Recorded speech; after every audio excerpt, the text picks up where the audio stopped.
Let's talk about Carolina. Nice, harmless topic.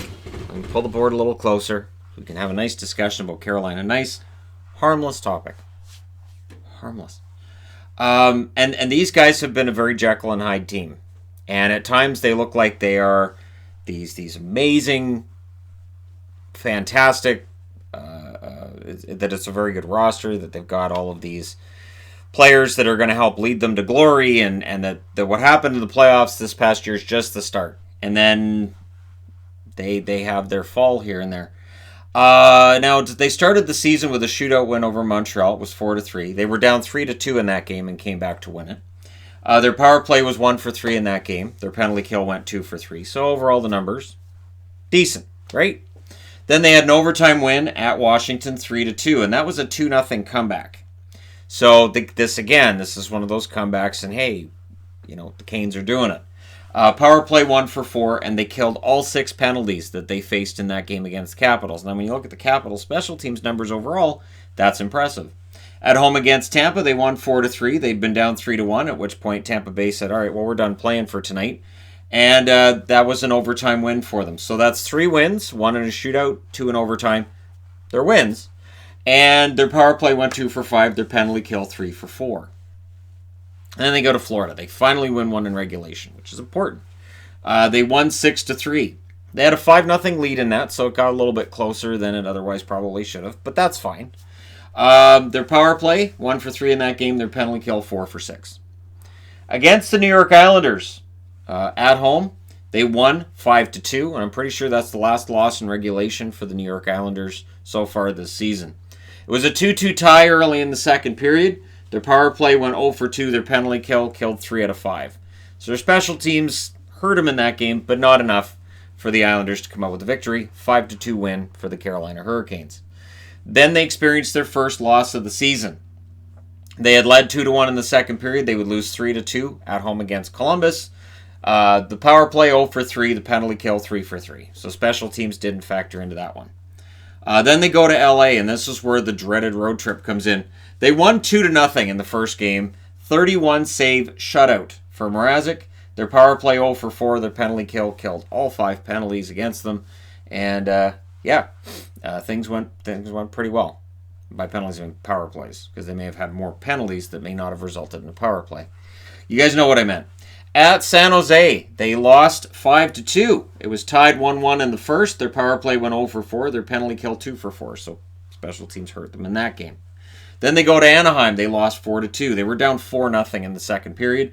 Their power play 1 for 3. Their penalty kill killed the only power play that the Ducks had. Columbus, they lost 4-3. This is still on that road trip. They'd led 3-1 after 2. They lost that game in overtime. Their power play 0 for 3. Their penalty kill killed both power plays against them. So that's 3 losses in a row, having lost 4 out of 5. One of those losses is in overtime, but then they turn it around. They go back home, at home against Chicago. They won 4-0. That's another shutout for Mrazek, 32 saves in that one. Their power play went 2 for 2. Their penalty kill killed all 3. Special teams really helped them in that game. At home against Calgary, they win 2-1. It was a 1-0 comeback in the third period. So it's one of those games where team might sit back a little bit too much, and they take advantage. So comeback victory. That was their 4th comeback victory already this season. Their power play 1 for 3. Penalty kill killed all 3 that they faced. Then against the Detroit Red Wings, they won 7-3, and a pretty easy win. I really can't say anything about, it got close here. Now, there was really never any tension that Detroit was going to get back in this. It was a 7-3 win. Their power play 1 for 3. Their penalty kill killed 4 out of 5 against them. The losing starts. Now, where the losing is a problem is, it's not just how they lost, but it's who as well. It's not really necessarily the best teams. The weird thing is, up here, Montreal, Washington, Tampa, Florida, and the Islanders. All 5 teams that they beat, all pretty solid teams. Their 4 losses, well, it starts with a loss at home against New Jersey, 5-3. It was tied 3-3 after 2. Power play, 1 for 4. Penalty kill, 3 for 4. Then they are at Florida, or at Philadelphia, I should say. They lost 4-1. It was tied 1-1 after 2, which is alarming. Power play 0 for 3. Penalty kill 2 for 3. versus the Rangers. Tied 1-1 after 2. Or in the second, I should say. It was in the second. The Rangers went ahead during the second period. Power play 0 for 2, penalty kill 1 for 2. At Ottawa, the most recent loss, they're going into a game tonight against Ottawa in Carolina. They were down 3-0 after 1. Their power play 1 for 4. Their penalty kill killed all 4. So because it's Ottawa, you're going to win the special teams battle because Ottawa doesn't really have a power play.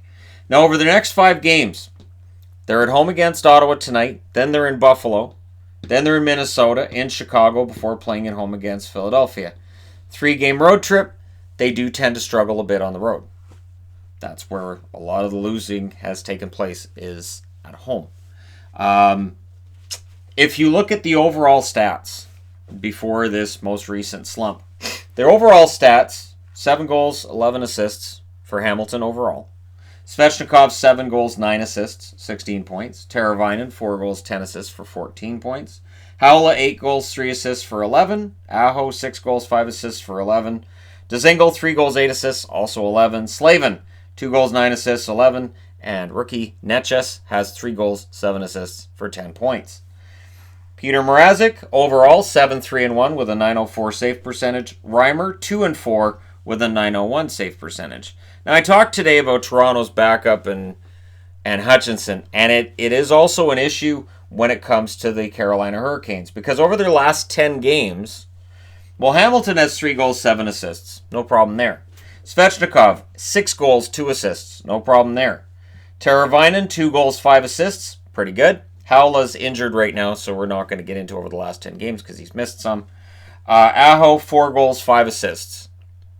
That's a much better most recent 10 games than the way he started the year. Dzingel, a goal and 4 assists. Slavin, 6 assists. And Neches with a goal and 4 assists. The scoring hasn't really been overall the problem among the bigger names, the guys who are scoring the more points overall. But the goaltending, Mrazek's 3-3-1 with an .896 save percentage. And Reimer, 0-3 with an .855 save percentage. So for Carolina, I think the question we have with them right now is the same one we had at the start of the year. They were very good at the end of last season. They relied on a real upswing in the second half of the year. And they rode that momentum into the playoffs, and it got them into the third round. So for Carolina fans, they'll look at this right now and probably say, yeah, we could probably have played better. We're 3-6-1 in our last 10, and there's some alarming numbers when you look at the goaltending and some of the players. But in general, they did really well in the second half last year. Maybe they do it again this year. It is strange, though, because they win 5, lose 1, win 1, lose 3, win 3, lose 4. There's blocks. They're due for another winning streak. Maybe that starts tonight, and you look at Buffalo, Minnesota, Chicago. Those are at least winnable games over that next 3 on the road after tonight. And then they're at home against Philly, where they're going to be trying to get revenge for the 4-1 loss they suffered at their hand. Now, if they lose tonight against Ottawa, that would truly be alarming. I can't see it because Ottawa's road record is kind of miserable. They're getting their home record together, definitely, but the road record is kind of miserable. And for Carolina at home, they're very strong. But it is interesting to see this early in the year. 20% of the way through it, though, keep that in mind, we're 20% of the way through the season, that they do seem to struggle with consistency. And again, I think a lot of this has to do with a lot of these players being on the younger side. And for Coach Rod Brindamore, it's going to be a lot of patience. I'm sure that these last 4 games have tried his patience on some level, but mostly this is still the same team that went to the Final Four last year. So as a Canes fan, are you concerned? Not concerned? And where do you figure you end up on the panic index that's coming up on Wednesday? Because, I'm kind of on the fence with Carolina in that I don't think there's a reason to necessarily panic. Although of the 4 games that they've played in the last week or so, I would say 2 of those at home against New Jersey and in Ottawa, those are ones you probably should win. And those ones can come back and bite you later in the year, where if you miss the playoffs by a point or 2, you'll look back on a game in October or November and go, oh, if we'd won that one game, if only that one puck had bounced our way. So we'll see.